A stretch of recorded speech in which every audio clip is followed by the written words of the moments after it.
Hi, everybody. This is Kenneth Wong, Senior Editor for DE 24/7. I'm reporting from McHenry Convention Center in San Jose. This is the site of NVIDIA GTC 2025. As a celebrity tech CEO, NVIDIA CEO Jensen Huang gets approached by fans who want to take selfies with him, no doubt. But on the show floor, he may face a few robotic rivals stealing the spotlight away. This is one of the key points in Jensen Huang's keynote, the rise of humanoid robots in manufacturing, personal care, and other areas, driven by what he calls agentic AI and physical AI. A key feature of physical AI is the autonomous program's ability to perceive its surroundings and understand it.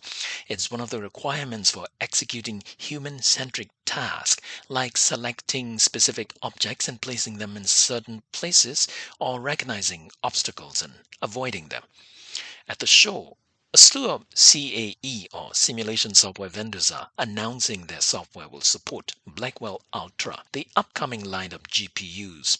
Simulation software vendor Ansys demonstrated how, with GPU acceleration, they were able to speed up flow simulation around a Volvo car model.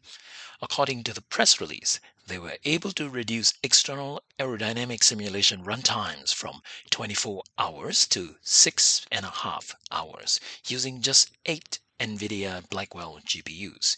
Here is Himanshu Iyer from NVIDIA explaining how Blackwell GPUs affect simulation workloads.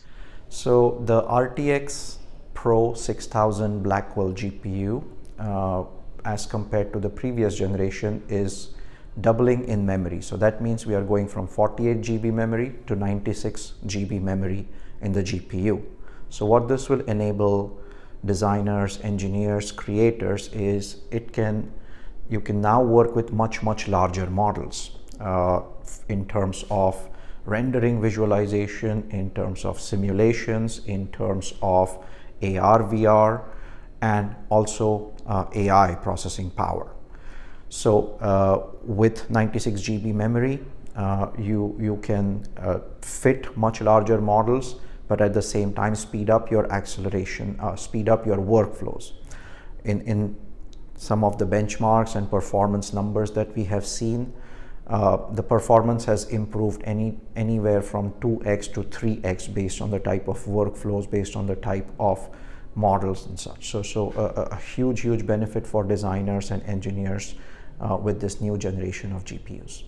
So you can get the GPUs today from nvidia.com. You can order the GPUs, but they will be in the workstations, in desktops and such from our OEM partners starting in April.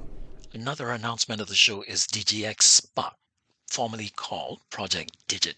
It's a small form factor personal AI desktop, and DGX Station, an HPC unit that will be powered by the upcoming Blackwell Ultra GPUs. Two exciting announcements from the keynote today were for the two AI focused workstations. The smaller form factor is the DGX Spark, and the larger form factor is the DGX Station, both extremely capable for AI training, inferencing and such. So those will be exciting for users to kind of get their hands on with AI development, AI inferencing and such. So the DGX Station has the Grace CPU, which is an ARM-based CPU, and the Blackwell Ultra GPU, and it has a combined memory of 784 gigabytes.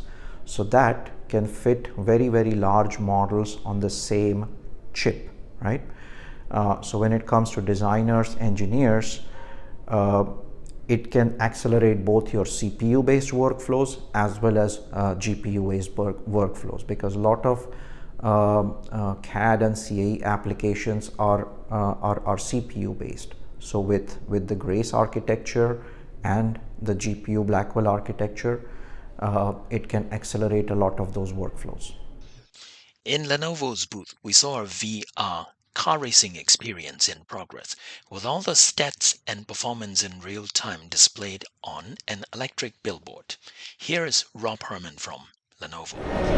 Yeah, so this is our ThinkStation P8, which is our AMD Threadripper Pro based tower workstation, and it's featuring Blackwell and RTX Pro GPUs in it, and it is powering this demo with our partnership with OpenBCI, and OpenBCI is focused on innovative technology around the brain-computer interface.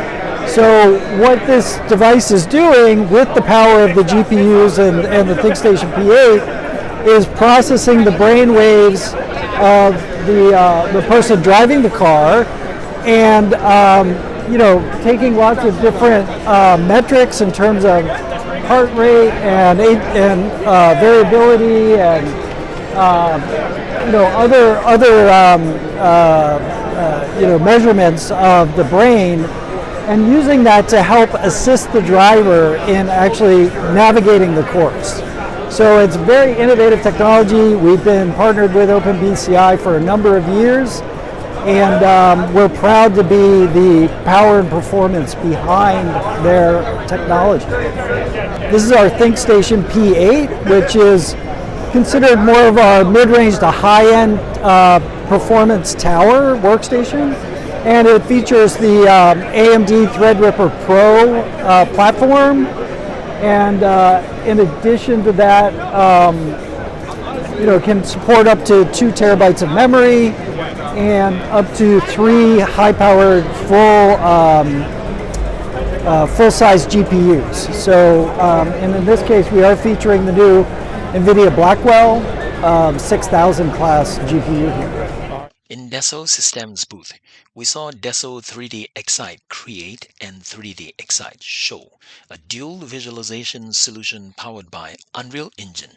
As an instant real-time rendering of car models with complete backdrop, this can potentially be deployed as a configurator or a virtual showroom. What's notable is the software allows natural language input to customize the scene and the background, so no need to fumble around with menus and commands, just a text description of what you want the scene to be. Natural language as an input may become a standard feature in the near future, making it easy to run a CAD program or set up a simulation job. All of this is made possible by what NVIDIA's Jensen Huang calls generative AI. I'm going to leave you with some more glimpses of the show floor. Until next time, this is Kenneth Wong for DE247.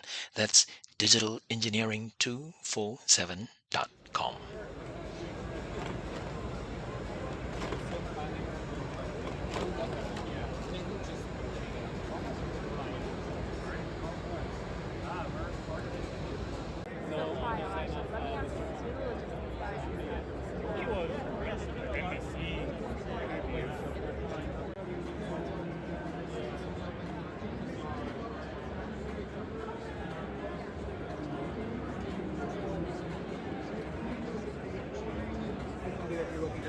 But I would like to use digital twin as a way of like starting to test things out, and then it goes into the physical world rather than direct.